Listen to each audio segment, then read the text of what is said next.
মহানগৰী বেহাৰবাৰীত ফটকা গুদামত অগ্নিকাণ্ড জুইত ভস্মীভূত হয় দুখনকৈ দোকান জুইত ভস্মীভূত হৈছে গুদামত থকা সকলো ফটকাৰ লগতে আছিল গাড়ী পাৰ্টছ অগ্নিকাণ্ডত কথমপি প্ৰাণ ৰক্ষা পৰিছে কেইবাজনো লোকৰ বিকাশ আগৰৱাল নামৰ ব্যক্তিজনৰ আছিল গুদামটো গাড়ী গেৰেজ থকা অঞ্চলটোত অৱস্থিত দোকানখনত বিকাশ আগৰৱালে অবৈধভাৱে ফটকা ৰাখিছিল তিনিখন ট্ৰাক ভাল কৰিবৰ বাবে ৰখাই থোৱা আছিল গেৰেজটোত বিকাশ আগৰৱালে প্ৰতি বছৰে ফটকাৰ দোকান দি গাড়ী পাৰ্টছৰ লগত মজুত কৰি ৰাখে ফটকাসমূহ অগ্নি নিৰ্বাপক বাহিনীৰ জুই নিৰ্বাপন কৰে জুই ভয়ংকৰ এটা অগ্নিকাণ্ড এক্সক্লুজিভ আকো ভিজুৱেলছ আমি দেখুৱাইছোঁ ভস্মীভূত হৈছে গুদামত থকা সকলো ফটকা গাড়ীৰ গেৰেজ থকা অঞ্চলটোত অৱস্থিত দোকানখনত বিকাশ আগৰৱালে অবৈধভাৱে এই ফটকাসমূহ ৰাখিছিল তিনিখন ট্ৰাক ভাল কৰিবৰ বাবে এই গেৰেজটো ৰখাই থোৱা আছে বিকাশ আগৰৱালে প্ৰতি বছৰে ফটকাৰ দোকান দি গাড়ী পাৰ্টছৰ লগতে মজুত কৰি ৰাখে ফটকাসমূহ আৰু এইসমূহ অবৈধভাৱে ৰখা হয় আৰু এক তাত অগ্নিকাণ্ড সংঘটিত হয় কথমপি প্ৰাণ ৰক্ষা পৰিছে কেইবাজনো লোকৰ তাত কাম কৰি থকা লোকসকলৰ প্ৰাণ ৰক্ষা পৰিছে বিকাশ আগৰৱালে প্ৰতি বছৰে এনেধৰণৰ কাম কৰে অগ্নি নিৰ্বাপক বাহিনীৰ জুই নিৰ্বাপন কৰে অগ্নি নিৰ্বাপক বাহিনী উপস্থিত হৈ নিশাৰ ভাগত এই ঘটনা সংঘটিত হৈছে উৎপল হালৈ ফোনযোগে সংযুক্ত হৈছে ঘটনা সবিশেষ জনাব উৎপল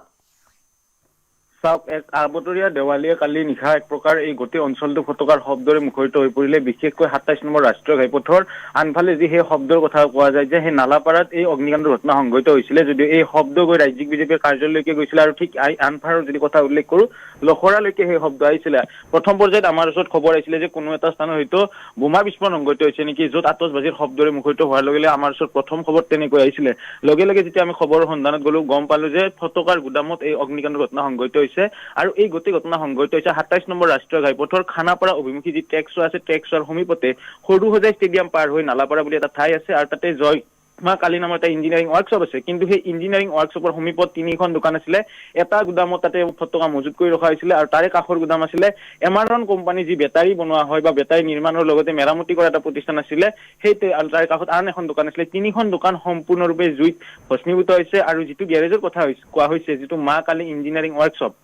মা কালী ইঞ্জিনিয়াৰিং ৱৰ্কশ্বপৰ বেনাৰখন ব্যৱহাৰ কৰি বিকাশ আগৰৱালা নামৰ এজন লোকে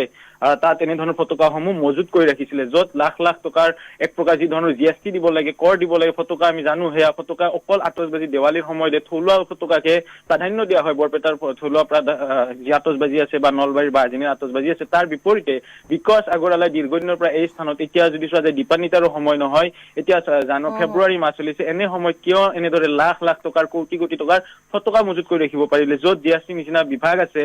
কৰৰ বাবে মেক্স বিভাগ আছে সেইসমূহৰ কিন্তু এইসমূহ চকুত পৰা নাই কালি নিশা যেতিয়া ফটকাৰ শব্দৰে মুখৰিত হৈছে তেতিয়া আমালৈ খবৰ আহিছিলে যে কোনোবা ঠাইত এইটো বিস্ফোৰণ হৈছে নেকি বুলি খবৰ আহিছিলে পিছত আমি ঘটনা যেতিয়া আঁতি কৰি ল'লো তেতিয়া গম পালো যে অগ্নিকাণ্ডৰ ঘটনা আৰু এই অগ্নিকাণ্ডত সম্পূৰ্ণৰূপে কেইবা লাখ লাখ টকা এই যা গৈছে বিশেষকৈ তাত উল্লেখ কৰিছে কাষত এমাৰন কোম্পানীৰ এটা বেটাৰী নিৰ্মাণ আৰু মেৰামতি কৰা প্ৰতিষ্ঠান আছিলে সেইটো সম্পূৰ্ণৰূপে যা গৈছে যি মা কালী ইঞ্জিনিয়াৰিং ৱৰ্কশ্বপ আছিলে সেয়া সম্পূৰ্ণৰূপে তাৰ কাষত যিটো তিনিখনকৈ তাত বাহন নিৰ্মাণৰ কাম কাজ চলি আছিলে সেই সকলো এক অগ্নিকাণ্ডত যোৱা পৰিলক্ষিত হ'ল ঠিক একেদৰে নিশাৰ ভাগতে অগ্নি নিৰ্বাপক বাহিনীৰ 10খনকৈ বাহন আহি অগ্নি নিৰ্বাপনৰ বাবে চেষ্টা কৰিলে আৰু চেষ্টা কৰাৰ ফলত সেই অগ্নি নিৰ্বাপিত হ'ল নিশাই বশিষ্ঠ আৰু কি উপস্থিত হ'ল ঘটনাস্থলী পুনৰ উল্লেখ কৰিছোঁ এই ঘটনাৰ স্থান যদি উল্লেখ কৰোঁ ২৭ নম্বৰ ৰাষ্ট্ৰীয় ঘাইপথৰ দাঁতিতে একেবাৰে সৰু সজাই ষ্টেডিয়ামখন পাৰ হৈ গৈ যি বেহাৰবাৰী পাব লাগে সেই সময়তে নালাপাৰা বুলি এটা অঞ্চল আছে আৰু খানাপাৰা ট্ৰেকতে এই গোটেই ঘটনাটো সংঘটিত হয় ধন্যবাদ উৎপল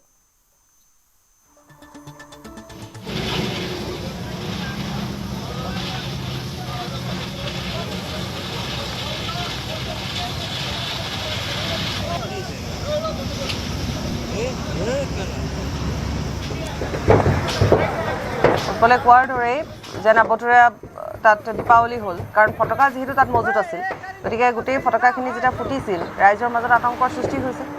বিভিন্নজনে বিভিন্ন ধৰণে ধাৰণা কৰি লৈছিল যে প্ৰকৃততে হৈছে কি আৰু তাত যি অগ্নিকাণ্ড সংঘটিত হৈছে বহুতো বিয়পিও যায় কিন্তু সময়মতে অগ্নি নিৰ্বাপক বাহিনী উপস্থিত হৈ জুই নিৰ্বাপন কৰিবলৈ সক্ষম হয় যাৰ ফলত বহুকেইজন লোকৰ প্ৰাণ ৰক্ষা পৰে